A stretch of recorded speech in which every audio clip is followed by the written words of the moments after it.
Every era likes to convince people that they're living in the best possible time, with opportunities their ancestors could only dream of.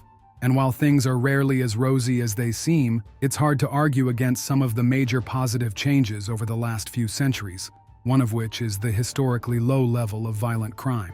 Of course, this mainly applies to nations that enjoy some degree of economic prosperity. In around 50 of them, fewer than one person per 100,000 dies from homicide each year. Still, I often come across a seemingly logical comment under certain videos, saying that the state is the source of order, keeping crime in check. And when talking about Rome recently, I saw claims that before Rome's conquests and after its fall, Europe was drowning in crime. But here's the thing, humans are social creatures, and society isn't just a random crowd. Even non-social animals can gather for mutual activity. Ethologists call this club behavior. A society, however, is a more complex system, usually built on some kind of hierarchy with its own rules and, naturally, bans on specific actions. Any destructive behavior came with consequences. In fact, managing a small tribe of a few dozen people or a farming community was often easier than maintaining order in cities that emerged with the first states. So, while crime, breaking societal rules, has always existed, it wasn't necessarily the biggest issue. In any historical period, most people were busy securing food, whether through hunting, farming, or herding, depending on the time and place. These people fit into hierarchical systems of relationships. By the way, there's an interesting idea that all hierarchical governments, be it monarchy or dictatorship, are rooted in instincts, whereas the various principles of equality are products of human intellect. Around the ages of 5 or 6, children often develop a sudden fascination with stealing. You could say their brains are testing out a built-in program, a trait that's not uncommon in the animal kingdom. But if we dig deeper into this program, drawing on the late biologist Victor Dolnick's work, it might strip away the romantic notions of thievery. Kleptomania among social animals is a survival mechanism for individuals who hit rock bottom and fail to fit into the social hierarchy. Stealing is closely tied to a society's living standards and levels of inequality. It was less common among hunters or farmers but thrived among the urban poor, who often lived on irregular earnings. Speaking of theft, while history books love to highlight harsh punishments, societies often treated the crime quite leniently. For instance, according to Gratian's decree in the 14th and 15th centuries, theft out of necessity, like stealing food to survive, could be forgiven without punishment. Meanwhile, in the Divina Charter, a first-time thief only had to repay the value of what they stole. Repeat offenders, however, faced harsher penalties. Still, the most serious crime of all times and cultures was murder. The interesting thing is, when animals fight, they usually avoid killing their own kind. Deer, for example, butt heads during disputes, but attack predators with far more lethal blows to the flanks. Predators like big cats aim for non-lethal areas in fights with each other, such as the ears. Conflicts are often resolved by one animal exposing its most vulnerable spot to the other, akin to the biblical idea of turning the other cheek. Nature provides certain checks, though not perfect, against killing one's own. Humans, however, evolved without claws, horns, or fangs, which makes it easier for us to kill each other. Nature didn't bother giving us those breaks. Even a spear with a stone tip is an absurd cheat code, capable of killing humans and animals alike. As population density grew and civilizations emerged, aggression became more organized and was often directed at external enemies. A significant portion of killings occurred in war, as societies used a simple and effective mechanism, blood vengeance, to prevent internal chaos and protect their numbers. This concept, reflected in the Old Testament as an eye for an eye, a tooth for a tooth, demanded a life for a life. Only close relatives of the victim were allowed to seek revenge. Sometimes, to prevent further deaths, families would kill their own guilty member. Otherwise, peace was impossible, as blood vengeance had no expiration date. However, it could end if the families reconciled. If you associate blood vengeance with the Caucasus region, here's an interesting fact. It currently has the lowest homicide rate in the country.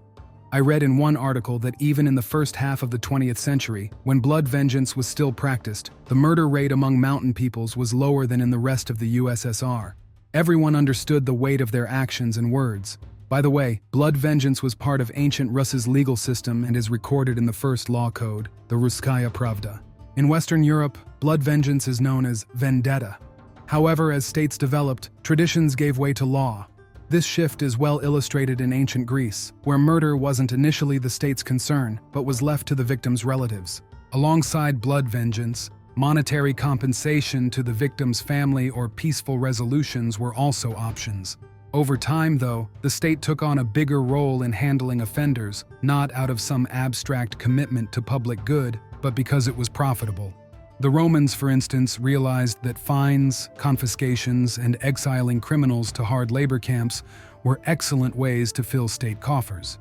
Pretty much anyone in authority, censors, consuls, pontiffs, tribunes, could impose fines. They didn't hold back, even fining generals for losing wars. I'd guess that chasing profits pushed states to restructure traditional societies around legal systems and tighten their grip on crime. You don't have to look far for evidence. Just in 2021, fines contributed over 120 billion rubles to the budget. That said, in recent centuries, prisons have become more widespread, but inmates no longer fully cover the cost of their upkeep. Back in the Russian Empire of 1912, with a population of roughly 170 million, there were only about 180,000 prisoners. Today, Russia has fewer people, but about 470,000 inmates. And even so, the country ranks only 33rd worldwide in terms of prisoners per 100,000 people. It seems like fighting crime used to be a more cost-effective enterprise.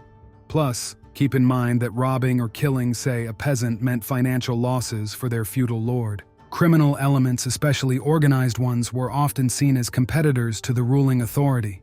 Interestingly, many periods of perceived chaos, which people associate with lawlessness, were actually transitional phases of power shifts. What we call anarchy was rarely a natural state for humans. Still, when talking about crime, we should address its scale. How often were crimes committed in the past? Thanks to records from English coroners, those officials who handled inquests, and traveling court documents, we have a fairly detailed picture of crime in medieval London. Based on records from the early 14th century, researchers concluded that about 16 people were murdered each year in London. That's roughly 20 cases per 100,000 people. On the one hand, that's 16 times higher than modern England and about 4 times higher than Russia, the US, Angola, Kenya, or Ukraine today. On the other hand, 14th century London's murder rate was similar to that of present-day Mexico. And in places like Brazil or South Africa, murder is about a third more common, while countries like El Salvador, Honduras, and Venezuela have rates 3 to 4 times higher than a medieval city. Like today, knives were the weapon of choice for murder, though back then, they could be significantly larger than modern ones. Most incidents occurred on busy streets during weekends, with guild artisans being the most frequent offenders. This suggests that interpersonal conflicts, not robbery, were the main cause of killings. Supporting this is data from the small French town of Foix, population 3,000, where 43 assault cases were recorded in just 9 months of 1401. And let's be honest, most brawls probably never made it to court. Speaking of murders, though, keep in mind that medieval people were heavily armed. In his paper, Peacekeepers and Lawbreakers in London, 1276 to 1321, historian Henry Summerson estimated that murders in any given county rarely exceeded 20 to 30 cases a year. Unlike his earlier work, however, Summerson claims that most murders were committed by beggars. Wealthier individuals, what we might call elites today, were more likely involved in crimes like sexual assault. The duel craze wouldn't come until later, in the early modern period. What's surprising, though, is that strict punishments didn't seem to be the main deterrent. Out of 850 people accused of murder, only 104 actually faced penalties. This might be because juvenile crime was high, and teens often escaped legal consequences. Historically, when kids reached a certain age, they either took the lowest rank in adult hierarchies or left the tribe entirely. Sometimes, entire groups of young people would band together and venture off to survive on their own. It's likely that such groups drove expansions into new territories. Adolescents have evolutionary mechanisms that make them great at organizing, and boys often start figuring out group hierarchies in childhood. What they lack in experience, they make up for with energy and aggression. That's why we instinctively feel uneasy around groups of young men, especially at night. With the advent of farming, kids no longer needed to leave and population density increased.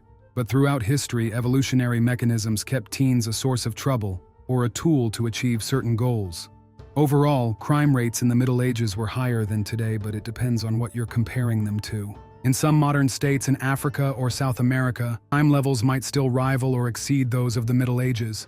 Sure, it was probably easier to get mugged or lose your purse back then, but the past wasn't all lawlessness. The rules and traditions that preceded formal legal systems had existed long before civilization emerged. Of course, everything depended on the time and place. History has plenty of bloody chapters. But overall, constructive ideas and principles tended to win out in the long run. That's how humanity managed to spread across the globe and reach its current level of development. That said, as a civilization, we're like teens with a new driver's license, full of confidence, but one wrong turn away from disaster.